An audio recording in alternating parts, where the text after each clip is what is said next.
할렐루야. 추운 날씨 가운데도 오늘도 변함없이 이른 새벽 주님 앞에 나와 예배하며 하루를 시작한 우리 모두에게, 또한 영상으로 예배한 우리 모두에게 기도응답의 풍성한 역사가 가득하시기를 먼저 간절히 축원합니다.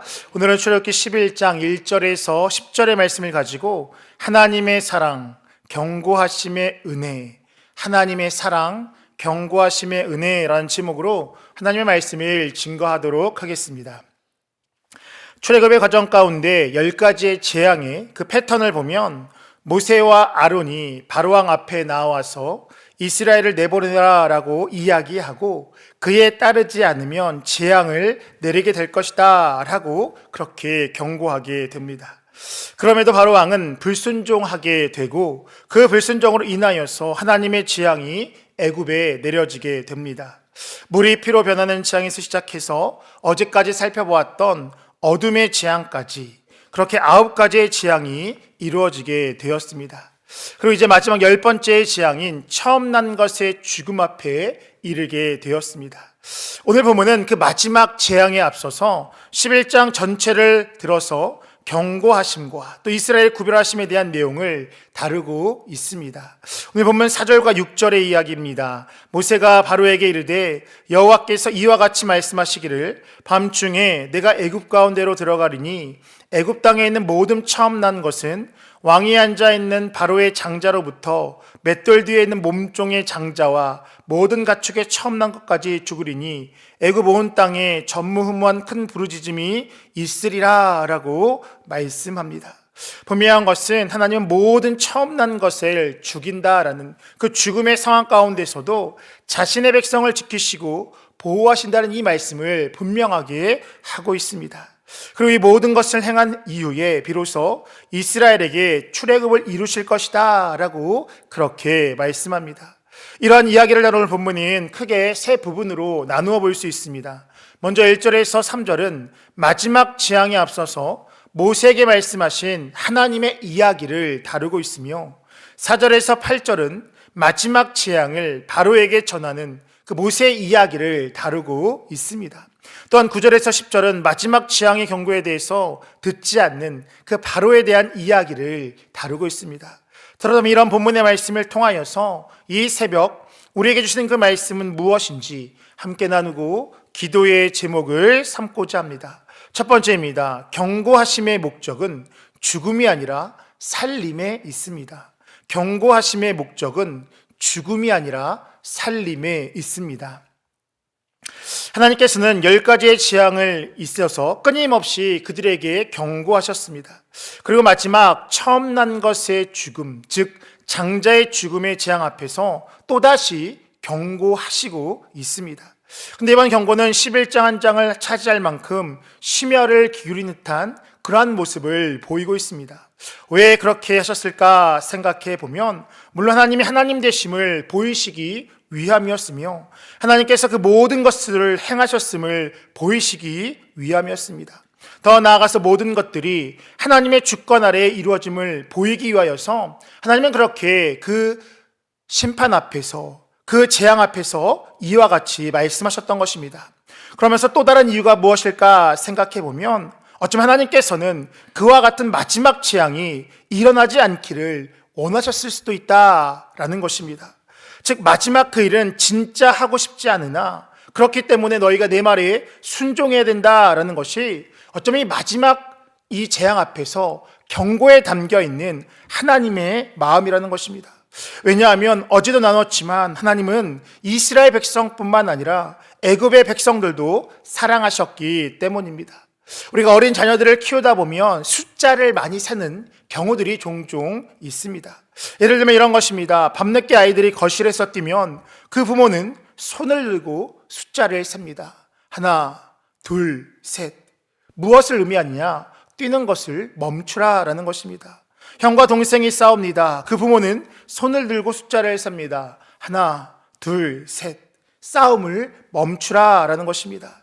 그리고 마지막은 꼭 이러한 경향들이 있습니다. 하나, 둘, 셋, 아홉. 아홉 반, 반의 반. 열을 세고서 혼내야 되는데 그 마지막까지 아이들이 그 말에 따르지 않는다라면 마지막까지 그 수를 점점 더 세는 경향들이 있습니다. 이 심리가 무엇일까 생각해 보면 혼나기 전에 스스로 멈추기를 바라는 것이 그 부모의 마음이다라는 것입니다. 즉 혼을 내는 부모의 입장에서는 혼내지 않고 모든 상황들이 정리되기를 바라는 그러한 마음을 분명하게 가지고 있다라는 것입니다. 아마도 자녀를 혼내는 것을 기뻐하는 부모는 아마도 없을 것입니다. 어쩌면 부모의 하나님의 마음도 마찬가지였다라는 그러한 마음이 있습니다. 즉 10가지의 재앙에 있어서 하나님께서 이 9가지의 재앙을 이루시고 이제 마지막 10번째의 재앙을 앞두고 이렇게 경고함에 있어서 11장의 부분을 할애하는 그 이유가 무엇일까 생각해 보면 어쩌면 하나님도 그와 같은 일을 하지 않기를 바라셨기 때문이다라는 것입니다. 이것만은 꼭 하고 싶지 않으니까 너희가 이제 돌아서라 라는 것이 하나님의 마음이었습니다. 이와 같이 모든 처음 난 것을 죽이고 싶지 않은 그 마음이 바로 하나님의 마음이었는데 왜 그랬을까 생각해 보면 하나님은 그로부터 1500년 뒤에 인류 구원을 위하여서 자신의 아들이 죽을 것을 이미 알고 계셨기 때문입니다. 자신의 아들 예수 그리스도의 죽음이 얼마나 큰 아픔인 줄 알았기에 그런 아픔을 너희가 겪지 않게 하기 위해서 그렇게 어쩌면 경고하시면서 마지막까지 그들에게 돌아설 기회를 주셨던 것이 하나님의 마음이었습니다. 제발 그러한 상황에 이르지 말라라는 것. 나는 너희를 심판하는 것이 내 안의 기쁨으로 인하는 것이 아니라 제발 너희가 돌아오기를 원하는 그것이 바로 하나님의 마음이었다라는 것입니다. 예레미야 29장 11절의 말씀입니다. 여호와의 말씀이니라. 너희를 향한 나의 생각을 내가 아나니 평안이요 재앙이 아니니라. 너에게 미래와 희망을 주는 것이니라 라고 말씀하고 있습니다. 이것이 바로 하나님이 우리에 대한 마음입니다. 하나님은 우리를 향한 그 마음이 재앙을 주는 것이 아니라 우리 가운데 평안을 주는 것이며 우리에게 미래와 희망을 주는 것이 하나님의 마음이라는 이 사실을 우리는 분명히 기억하며 나아가야 하는 것입니다. 그렇기에 이렇게 경고하심은 결국 하나님의 우리에 대한 사랑의 표현이라는 것을 우리는 분명히 기억하며 나아가야 하는 줄 믿습니다. 혹시 우리의 삶 가운데 하나님의 경고하심의 메시지가 들리고 있지는 않으십니까? 이러면 안 되는데 라는 이런 마음의 감동과 양심의 소리가 들리는 상황과 그 행동이 우리 가운데 있지는 않으십니까? 그 감동과 양심의 소리는 아직까지도 하나님께서 우리와 함께 하심을 보여주시는 증거라는 것이고 더 나아가서 우리를 사랑하시는 하나님의 마음이 여전히 우리 가운데 있다라는 이 사실을 우리는 분명히 기억하며 나아가야 할 줄 믿습니다. 그렇기에 우리가 할 일은 무엇이냐? 그 들리는 주님의 음성, 우리 마음 가운데 있는 그 양심의 소리들, 하나님께서 마음에 주시는 어떠한 그러한 소리들 가운데 우리는 듣고 돌아서는 것, 이것이 바로 우리의 모습이 되어야 하는 줄 믿습니다. 바라는 것은 하나님께 돌아섬을 통하여서 하나님의 그 말씀 가운데 반응함을 통하여서 심판과 멸망이 아니라 구원의 은혜를 누리며 나아가는 우리 모두가 되시기를 간절히 축원합니다. 두 번째입니다. 들리는 말씀에 순종해야 합니다. 들리는 말씀에 순종해야 합니다. 오늘 본문 4절과 6절을 제가 다시 한번 읽어보도록 하겠습니다. 모세가 바로에게 이르되 여호와께서 이와 같이 말씀하시기를 밤중에 내가 애굽 가운데로 들어가리니 애굽 땅에 있는 모든 처음 난 것은 왕위에 앉아있는 바로의 장자로부터 맷돌 뒤에 있는 몸종의 장자와 모든 가축의 처음 난 것까지 죽으리니 애굽 온 땅에 전무후무한 큰 부르짖음이 있으리라. 여호와께서 이 말씀을 통하여서 그 밤중에 애굽으로 들어간다라고 그렇게 말씀하셨는데 그렇게 들어가신 그 직접적인 이유가 무엇일까 생각해 보면 한마디로 말한다라면 하나님의 말씀에 불순종했기 때문입니다. 이스라엘을 보내라는 그 말씀, 9번의 경고와 9번의 기적의 사건들을 통하여서 그 모든 것들이 반복적으로 이루어졌지만 결국은 애굽이 하나님의 말씀에 불순종했기 때문에 하나님께서 그들 가운데 들어가셔서 처음 난 것을 죽게 하시는 그 재앙을 맞게 하신다라고 말씀하고 있는 것입니다. 그러나 분명한 것은 무엇이냐? 그러한 상황 가운데 이스라엘 민족은 구별하여서 보호할 것이다 라고 동일하게 말씀하고 있습니다. 본문 7절입니다. 그러나 이스라엘 자손에게는 사람에게나 짐승에게나 개 한 마리도 그 혀를 움직이지 아니하리니 여호와께서 애굽 사람과 이스라엘 사이를 구별하는 줄을 너희가 알리라 하셨으니 라고 말씀합니다. 이것은 분명한 하나님의 은혜입니다. 애굽 백성을 치시지만 하나님의 백성인 그들에게 말씀 그대로 짐승에게나 개 한 마리에게도 그 혀를 움직이지 않는 보호하심의 은혜를 주신다라는 것은 분명한 하나님의 은혜였습니다. 근데 중요한 것은 무엇이냐? 그 과정 가운데 그것들이 모든 것들이 그냥 이루어졌던 것이 아니라 이스라엘의 순종이 그들 가운데 필요했다라는 사실을 성경은 분명하게 말씀하고 있습니다. 그 이스라엘 순종의 내용이 무엇이냐? 어린 양의 피를 각 문설주에 바르고 그 집 안에 머무는 것이었습니다. 내일 살펴본 말씀인데요, 출애굽기 12장 21절과 22절은 이렇게 말씀합니다. 모세가 이스라엘 모든 장로를 불러 그들에게 이르되 너희는 나가서 너희 가족대로 어린 양을 택하여 유월절 양으로 잡고 우슬조 묶음을 가져다가 그 그릇에 담은 피에 적셔서 그 피를 문 임방과 좌우설주에 뿌리고 아침까지 한 사람도 자기 집 문 밖에 나가지 말라라고 말씀합니다. 즉 애굽이 그냥 멸망을 당했던 것이 아니라 이스라엘이 그냥 구원에 이르렀던 것이 아니라 들린 하나님의 경고의 말씀에 순종하지 않았기 때문에 그 애굽은 처음 난 자들의 죽음을 맞게 되었던 것이고, 들린 하나님의 말씀에 순종했기 때문에 이스라엘 가운데에는 처음 난 자들의 죽음을 면하게 되었던 것입니다. 창세기 19장을 보면 우리가 잘 알고 있는 소돔과 고모라의 멸망의 모습이 나타나고 있습니다. 천사들은 롯에게 심판을 이야기하면서 그 성 가운데 그 가족들에게 성의 멸망을 전하라라고 말씀하면서 그 성으로부터 나아가라라고 그렇게 경고하셨습니다. 이에 롯은 그 모든 가족들에게 이야기했지만 딸들과 결혼할 그의 사위들은 그 말을 농담으로 여겼다라고 말씀하고 있습니다. 창세기 19장 14절입니다. 롯이 나가서 그 딸들과 결혼할 사위들에게 말하여 이르기를 여호와께서 이 성을 멸하실 터이니 너희는 일어나 이곳에서 떠나라. 그의 사위들은 농담으로 여겼더라라고 말씀하고 있습니다. 즉 무엇이냐? 하나님의 말씀을 농담으로 여긴 결과 그들은 소돔과 고모라와 함께 멸망에 이르는 심판에 이르게 되었다라는 것입니다. 그렇게 우리가 할 일은 무엇이냐? 들리는 하나님의 말씀을 농담으로 여기지 않고 돌아서야 하는 것이고, 그렇게 우리는 그 하나님의 말씀에 순종하며 나아가는 것, 이것이 바로 우리가 심판이 아니라 구원의 은혜를 누리는 것이고, 이것이 바로 하나님께서 우리의 삶 가운데 행하시는 그 놀라운 역사를 누리는 우리의 삶의 모습이 되는 줄 믿습니다. 분명한 것은 들리는 하나님의 말씀에 순종할 때 놀라운 구원의 역사가 우리의 삶 가운데 반드시 펼쳐지게 될 줄 믿습니다. 바라는 것은 들리는 주님의 말씀을 가벼이 여기지 마시고 그 말씀의 순종함을 통하여 구원의 역사를 누리며 나아가는 우리 모두의 삶이 되시기를 간절히 축원합니다. 끝으로 하나님은 자기 백성을 온전하게 인도하십니다. 하나님은 자기 백성을 온전하게 인도하십니다.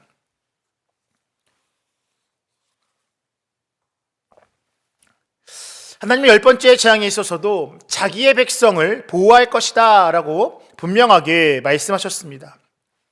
애굽에는 전무후무한 큰 부르짖음이 있을 것이나 이스라엘에는 말씀 그대로 짐승이나 개 한 마리도 그 혀를 움직이지 않을 것이다 라고 분명하게 말씀하셨습니다. 즉 그들을 구별하여 보호하실 것이라는 것이 하나님의 말씀이었습니다. 그리고 10번째 재앙을 통하여서 출애굽이 이루어질 것이다 라고 오늘 본문은 분명하게 말씀하고 있습니다. 근데 중요한 것은 무엇이냐? 하나님께서 이 이스라엘이 애굽을 나감에 있어서 빈손으로 나가지 않게 하실 것이다 라고 그렇게 말씀하고 있다라는 사실입니다. 오늘 보면 2절과 3절입니다. 백성에게 말하여 사람들에게 각기 이웃들에게 은금 패물을 구하게 하라 하시더니 여호와께서 그 백성으로 애굽 사람의 은혜를 받게 하셨고 또 그 사람 모세는 애굽 땅에 있는 바로의 신하와 백성의 눈에 아주 위대하게 보였더라라고 말씀합니다. 이것이 의미하는 것은 여러 가지 의미가 있을 수 있지만 이 출애굽은 도망치듯이 나옴으로 이루어지는 것이 아니다라는 것입니다. 출애굽은 바로와 모세, 보다 더 정확하게 말한다라면 바로와 하나님의 대결에서 하나님의 승리의 모습이었기에 마치 전쟁에서 이긴 자가 그 승리의 노량물들을 얻듯이 그렇게 애굽에서 은혜를 얻게 하셔서 나오게 한다라는 것입니다. 야반도주를 하듯이 도망쳐 나오는 것이 아니라 그 가운데 하나님께서는 그들의 손 가운데 빈손으로 나오게 하는 것이 아니라 하나님의 은혜를 충만하게 하심을 통하여서 출애굽의 역사를 이룰 것이다 라고 말씀하고 있습니다. 출애굽기 12장 35절과 36절의 말씀입니다. 이스라엘 자손이 모세의 말대로 하여 애굽 사람들에게 은금 패물과 의복을 구하매 여호와께서 애굽 사람들에게 이스라엘 백성에게 은혜를 입히게 하사 그들이 구하는 대로 주게 하심으로 그들이 애굽 사람의 물품을 취하였더라 라고 말씀하고 있습니다. 즉 이 말씀이 의미하는 것은 무엇이냐? 이 출애굽은 단순한 출애굽이 아니라 하나님의 완전한 승리이며 놀라운 구원의 역사가 이루어짐을 보여주고 있는 것입니다. 앞서도 얘기했던 것처럼 도망치듯이 나가는 그 출애굽이 아니라 어쩌면 개선장군처럼 나아가는 승리의 출애굽의 모습이었으며 또 어쩌면 430년 동안 고생했기에 그에 대한 충분한 보상을 받게 하셔서 나오게 하시는 어떤 그런 출애굽의 모습이었다라는 것입니다. 이것이 바로 하나님을 믿는 자들, 즉 하나님을 신뢰하는 자들에게 주시는 하나님의 은혜인 줄 믿습니다.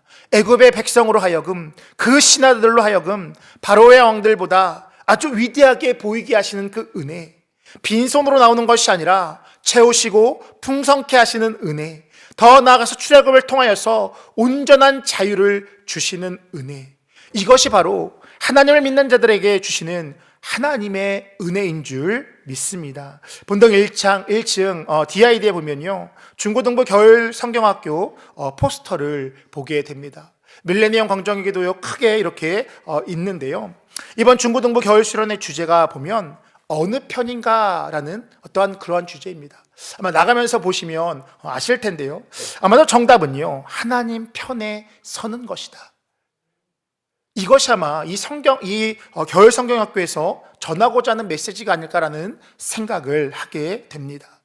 누군가가 어느 편인가라고 묻는다라면 우리는 하나님의 편에 서 있습니다. 이것이 바로 우리의 대답이 되어야 하는 줄 믿습니다. 그 하나님의 편에 서는 자들에게 주시는 은혜가 무엇이냐? 바로 출애굽의 은혜이고, 어떠한 사람과 누군가의 만남에 있어서도 위대하게 보이는 은혜, 존귀케 하시는 은혜가 그들의 삶 가운데 주어지게 되는 것이고, 더 나아가서 빈손으로 하지 않고 채우시고 풍성하게 하시는 은혜가 하나님 편에 서는 자들에게 주시는 하나님의 놀라운 은혜인 줄 믿습니다. 바라는 것은 오늘도 하나님을 온전히 믿고 따름을 통하여서 하나님의 편에 서심을 통하여서 이런 하나님의 온전한 은혜와 복을 누리며 나아가는 우리 모두의 삶이 되시기를 간절히 축원합니다. 기도하겠습니다.